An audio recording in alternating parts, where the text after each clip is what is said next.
வணக்கம் அனைவருக்கும். டாக்டர் அம்மானா மருந்து பற்றி மட்டும்தான் பேசுவாங்களா? பத்தியத்தை பற்றி பேசக்கூடாதா என்ன? ஆக்சுவலாக ஒரு நல்ல வைத்தியர்னா எந்தெந்த நோய்க்கு என்ன மாதிரி உணவு சாப்பிடணும், இன்னும் முக்கியமாக உணவில் குணப்படுத்துறது எப்படி, உணவில் குணப்படுத்த முடியலன்னா பிறகு மருந்து யூஸ் பண்ணுறது எப்படி அப்படின்றத சொல்லித்தரணும் அப்படின்றதில் எனக்கு அதீத நம்பிக்கை உண்டு. நான் இப்போ ஜுரத்தை பற்றி உங்கள்கிட்ட பேசணும்னு நினைக்கிறேன். ஜுரம் அப்படின்னா அதை சாப்பிட்லாம், இதை சாப்பிட்லாம், மருந்து சாப்பிட்டுட்டா போதும், ஹோட்டல்லேருந்து வர வச்சு சாப்பிட்டுட்டா கூட மாத்திரையை போட்டால் சரியாயிடும் இப்படிலாம் நீங்கள் நினைக்கிறீங்க. ஆனால் என்னோடய தாத்தா ஒரு மிகப்பெரிய சித்த வைத்தியர். அவர் எனக்கு ஒரு விஷயம் சொல்லி கொடுத்தாரு. அதை என் பேஷண்ட்ஸ்க்கு நான் சொல்லிக் கொடுக்குறது உண்டு, உங்களுக்கும் நான் சொல்லித்தரேன். ஒரு 100 டிகிரி போல் ஜுரம் அடிக்குது அப்படின்னா ரெஸ்ட் எடுங்க. ஜுரம் வர்றதுக்கு நிறைய காரணங்கள் இருக்கலாம். நான் இப்போ காரணத்தை பற்றி பேசலை, உணவை பற்றி தான் பேசுகிறேன்.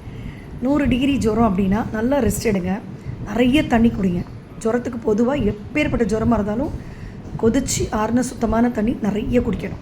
100 டிகிரிக்கு நார்மலாக உங்ககிட்ட இருக்கிற வெஜிடேரியன் ஃபுட்டை 1/4 பங்கு சாப்பிடுங்க. வயிறு முட்டை சாப்பிடாதீங்க. நீங்கள் 1/4 பங்கு சாப்பிடுங்க. 6-7 மணிக்குள்ளே சாப்பிட்டு முடிச்சிங்க. பசிச்சா சாப்பிட்டீங்க, ஜுரம் லைட்டாக இருக்கும்போதுன்னா அதுவே சரியாக போயிடும். ஒருவேளை 101 டிகிரி 102 டிகிரி அடிக்குது அப்படின்னா உணவு சாப்பிட்றது ஃபுல் வயிறோ இல்லை விதவிதமாகவோ வெளி உணவோ இருக்கவே கூடாது. சாதத்தை எடுத்து நல்லா வேக வைங்க. வெந்த சாதத்தையே தான் சொல்கிறேன்.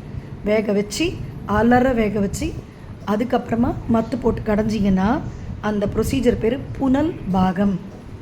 எப்படி புது புனல் வெள்ளையாக இருக்குது, அதனால தான் அதுக்கு அந்த பேர். மழை தண்ணியோட ஃபஸ்ட்டு வெள்ளத்து பேர் புனல். அதனால் இந்த புனல் பாகம் அப்படின்ற அந்த கஞ்சி ஈஸிலி டைஜஸ்டபிள். உங்களுக்கு நல்ல கார்போஹைட்ரேட் ஃபுல்லாக நீங்கள் கொடுக்கறதுனால உங்களுக்கு எனர்ஜி ட்ராப் ஆகாது. உங்களோட நோய் எதிர்ப்பு சக்திக்கு கொஞ்சம் யூஸ்ஃபுல்லாக இருக்கும். டயர்டாக மாட்டீங்க, மயக்கம் கீக்கம் போட்டு விட மாட்டீங்க.